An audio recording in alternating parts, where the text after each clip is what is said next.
This is one of a series of Good Answers presentations, offering evidence to answer skeptical challenges to the validity of the Bible. Many of these talks have had to do with archaeology or astronomy or ancient history. This one, however, will take a different tack. Let us dedicate a few minutes to looking at ourselves as humans. Each of us, it's often remarked, is unique. But beneath that astonishing variety in appearance, ability, interests, and achievements, there is a common substrate. Most of us have, at some time or another, been able to purchase a new car, to slip into the driver's seat and enjoy that unmistakable new car smell. But before the dealer hands us the keys, there is some dickering to do. The starting point for that is always, what comes standard and what are my options? Humans can be seen that way too, of course. The varying appearance of these little babies masks the fact that all of them, right out of the womb, come with standard equipment. They have 2 arms, 2 legs, a heart, 2 lungs. When grown, they will have the same 206 bones, plus muscles, nerves, and so on. Barring any abnormalities, they are identical, all standard. Then they grow, and more differences start to emerge. Those differences make our world a fascinating place. Revisit one of those babies a few years later, and he may be making magic with a saxophone. Another might be a gymnast or a mathematician. Look at others to find an author, a chef, or a stand-up comic. Or maybe we'll see a chemist, an artist, or a paleontologist. There will be a motivational speaker and a first-rate plumber in the crowd, too. Yes, those are the options, countless ones. But we know all that very well. What we perhaps don't think about so much is the infant's mental or psychological standard equipment. Freud talked about it, and so had Darwin and many others. On the ground floor, it looks like this. Every new baby comes with at least 5 fundamental urges. Hunger and thirst show themselves right away, announced with a lusty wail. What's he crying about? Maybe it's just that. Or maybe he's angry that the sun's in his eyes. Or it could be that he's just afraid. Seeing the face of his pipe-smoking grandfather for the first time could be the reason. And though it will be several years before the 5th urge shows up, the dawn of sexual attraction is sure to come. Freud assured us that these 5 urges are built in to each normal infant, and they all point to the baby's need to survive. Absent hunger or thirst, he'll die. Cries tell us about anger or fear, and a parent needs to hear them to offer protection or comfort. And sexual attraction, well, wait for it. Without that, there won't be survival of the species, will there? So these 5 urges are absolutely vital in the evolutionary scenario and in real life for survival of the individual and the species. Freud wanted a name for these urges, and he called them the id. Funny name, really. It's actually Latin, and it means literally it. And though essential for life, it also is dangerous. It is at first wild and uncontrolled. The infant is largely at its mercy, as it drives him now this way, now that. Parents have to be always alert to temper those urges. Still, As the infant grows, we find that he has tools in himself to help him direct those urges and to protect him from serious harm. Darwin might call them tools for survival, more standard equipment for the little human. Sight, he may see that scooter as he runs and avoid serious injury from it. Hearing, he may hear an oncoming car and escape from being run down. Taste, he may escape poisoning by sensing the bad taste of, say, gasoline. Otherwise, he might have tried drinking it. Smell, smelling smoke may let him escape a fire in the apartment. And a slight touch on a hot iron that triggers pain guarantees he will avoid serious burns. So again we see a double aspect to these tools, as it is with the id.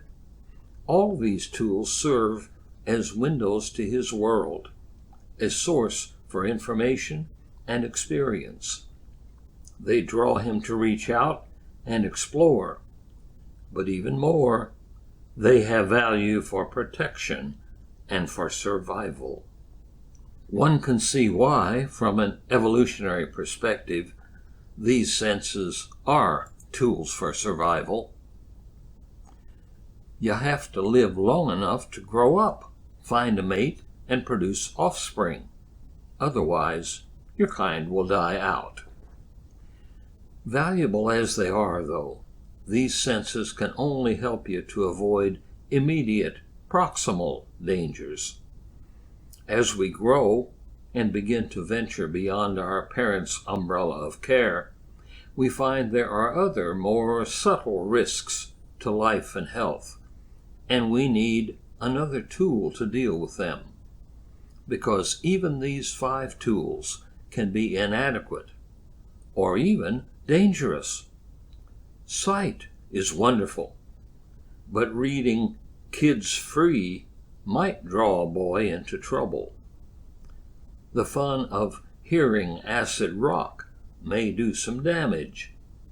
Indulging a taste for sweets can yield a stomachache or worse. And why is sniffing glue fun? But they may do it anyway. And even touch, if it means touching hands with a stranger, can become disastrous. There are less obvious, more subtle dangers to which these very tools may lead, unless tempered by a 6th tool. To avoid the countless perils life can bring, you need reason. You need to remember what you have been taught and learn from your own experiences.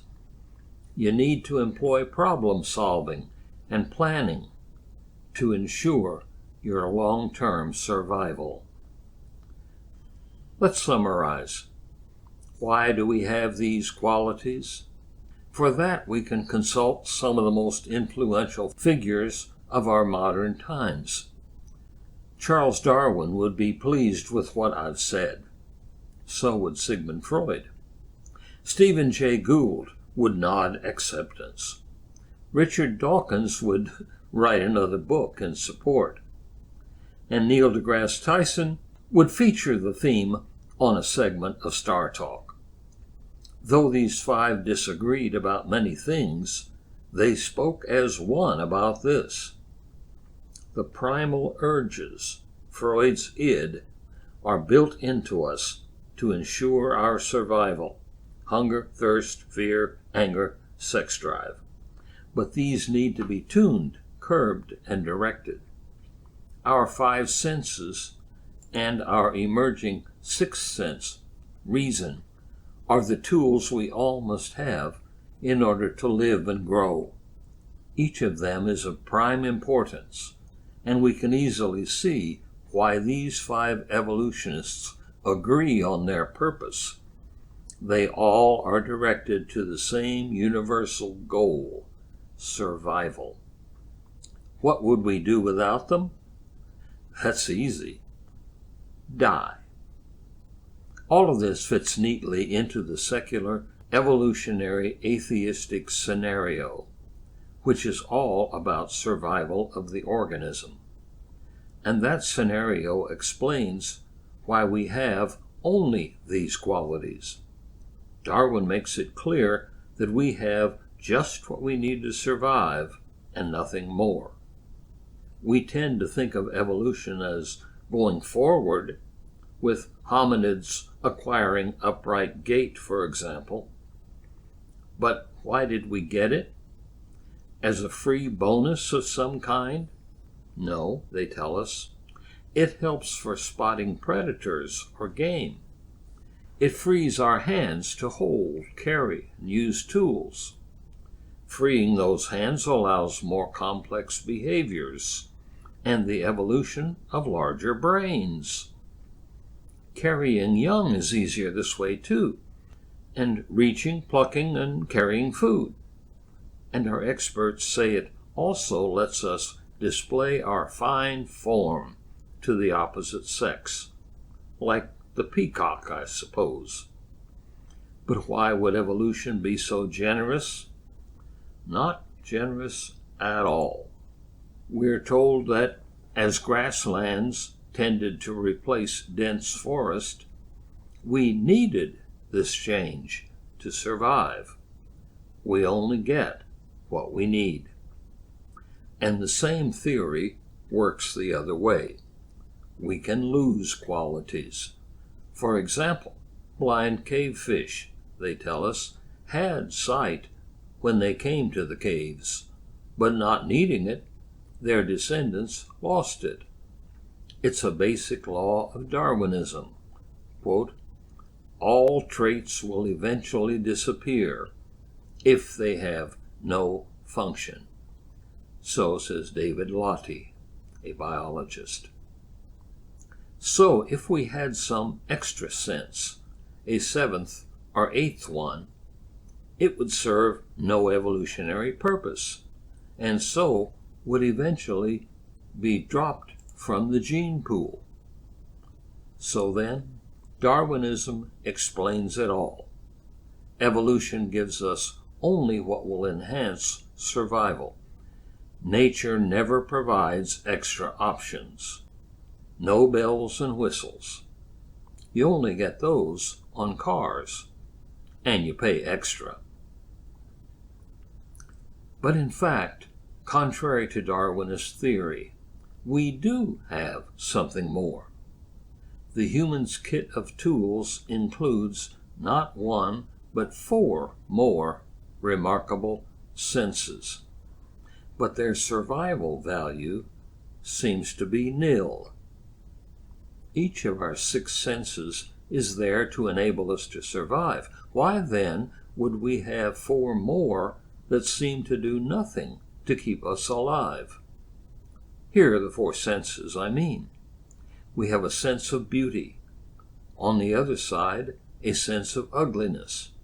Then, a sense of design. And finally, a sense of authority. Let's look at each of them in turn.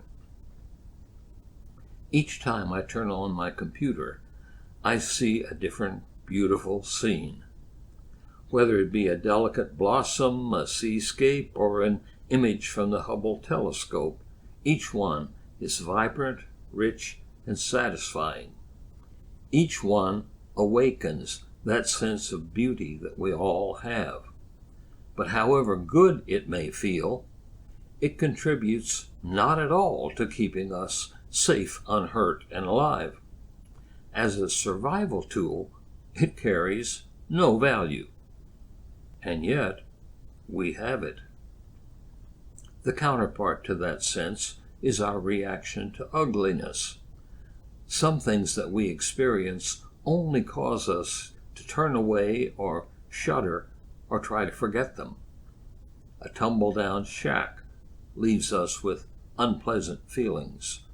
A rotting apple, I don't want to touch it. An irregular pattern of holes, such as occurs in nature from time to time.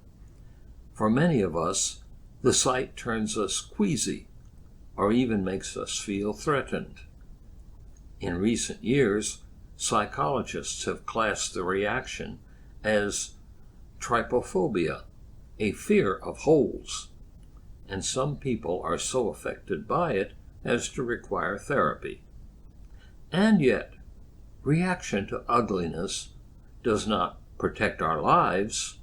Some ugly things may be dangerous, but most are not. And beauty can also mask potential harm. The sense of ugliness and the sense of beauty seem to be utterly unrelated to our safety and survival. And yet, we have them. Perhaps there's more here, though. Beauty makes us feel good, and ugly scenes make us feel bad. They do, in fact, suggest that there are two important entities in our world, good and evil.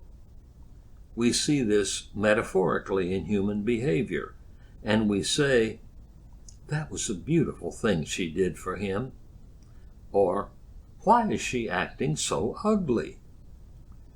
The existence of these senses, beauty and ugliness, has led some philosophers to affirm that we live in a binary world, a world that swirls about two poles, one of beauty and goodness, one of ugliness and evil. These senses are not survival tools, so Darwinism says we shouldn't have them. But they offer us a profound understanding of this world we live in. It has a moral structure. Moving on. Another sense we all possess, but which seems useless to help us survive, is a sense of design. Look at the internal mechanism of an analog watch, with its delicate interaction of gears and cogs, or at the faces on Mount Rushmore. Instantly we know that these are the work of intelligence. No combination of random natural forces could have produced them. We know that for every such object, a designer existed, someone who had an image in mind and the skill to craft that image from mere thought into solid, visible reality. But it's not just in objects humans have made that we see this feature. As we have acquired an ability to look into the submicroscopic world, we have found design there too. The simple bacterium has a flagellar motor to propel it wherever it needs to go. Composed of 40 distinct parts, capable of spinning that flagellum at thousands of RPM and then stopping and reversing it in half a turn, cooled by liquid and powered by electricity, it is clearly the work of design. But by whom? Or consider the motor protein within the common cell.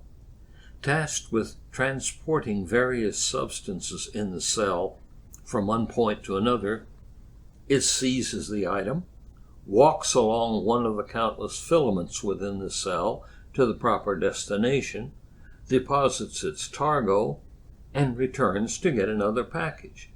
It carries out a vital aspect of the complex machinery of the cell.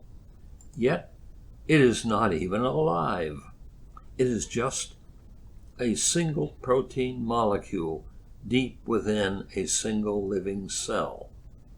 Like the flagellar motor, or the watch mechanism, or the sculpture on the mountain, it's a work of design.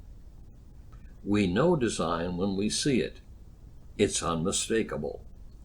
But as a survival mechanism, this sense of design seems to have no value. In the evolutionary world, it ought not to exist. Then last, there is the sense of authority. All who have read Tolkien's Volume 1 of The Lord of the Rings, or who saw the film, will remember the dramatic confrontation between the wizard Gandalf and the Balrog. Deep in the mines of Moria, the pilgrims are pursued by this storied monster. At a bridge over a vast chasm, Gandalf turns to confront it. Though gifted with many mystic powers, the mage does not rely on them to strike down the Balrog.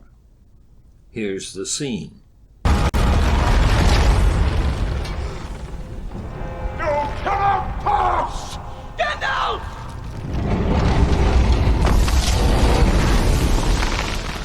I am the servant of the secret fire, wielder of the flame of Arnor. The dark fire will not avail you, flame of Udun!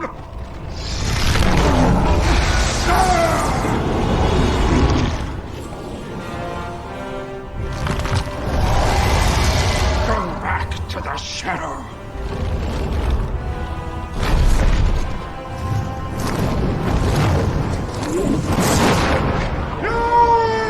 Shall not pass!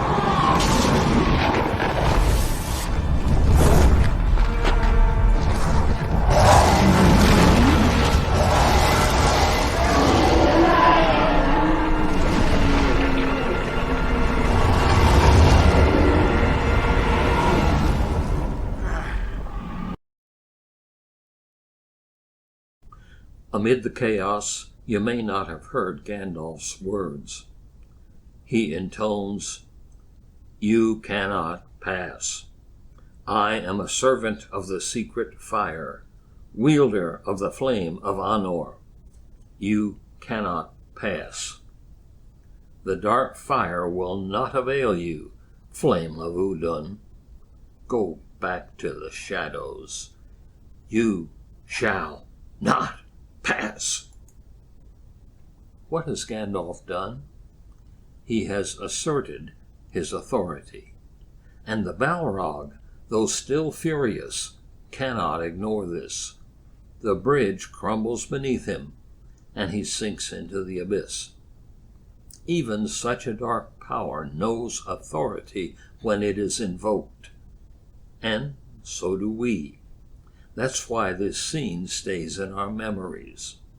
There is a difference between raw power, like electricity or an explosion, and authority. Authority belongs only to a person, by right, and even his enemies, however grudgingly, must acknowledge it. Have you considered the implications of these most recent two senses? If there are intelligently designed things around us, whether in the form of a giant sculpture or a submicroscopic motor, then some intelligent entity created them. We all know this. And if our basic sense tells us that some persons possess authority, then for every designed thing, there is a designer who has authority over what he has made. So the fact that our world is filled with things that no human designed means that there is a designer out there, one who has, by nature and by right, authority over all. Well then, we started this talk looking at the secular evolutionary explanation for the various senses humans have. Darwin and Freud would affirm that our basic urges to live have to be directed and trained by our five senses, plus our reason, so that all serve as tools for our survival. The individual and the species must survive if they are to pass on their genes to the next generation, and our six senses equip us to do that. But Darwinism fails to account for at least 4 other senses that all humans possess, and understandably so. It cannot explain them because they are not simple tools for survival. And so in the evolutionary playbook, there is no room for them. They are in us for a higher reason. They are tools to give us an understanding of ourselves, our world, and its maker. Good and evil are messaged to us when we sense the beauty and the ugliness of this world. We see things as we must, through the prism of good and evil. We inhabit a moral universe. And our sense of design demands that we realize that behind the countless complex objects, living and non-living, in this world of ours, there is an intelligence that designed them all. And our sense of authority would be empty and pointless unless authority were something real. It can point to a parent or a policeman, to a teacher or a timekeeper, but beyond all these, it points to the authority of that designer. He who made the world and made us is the ultimate authority and entitled to our homage. Yes, built right into us are these four senses, and taken together, they spell God.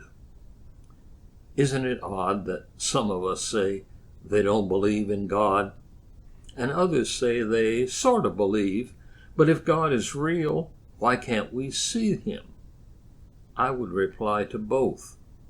He's there all right, and our standard equipment gives us the ability to see him. Beauty and ugliness speak of good and evil and the fundamentally moral nature of our world, and our senses of design and authority are the lenses through which we can indeed see God. An invisible God? Not at all. If you have questions about this lecture, or any of the others in the Good Answers series, you may address them to me, drjerryc4 @yahoo.com.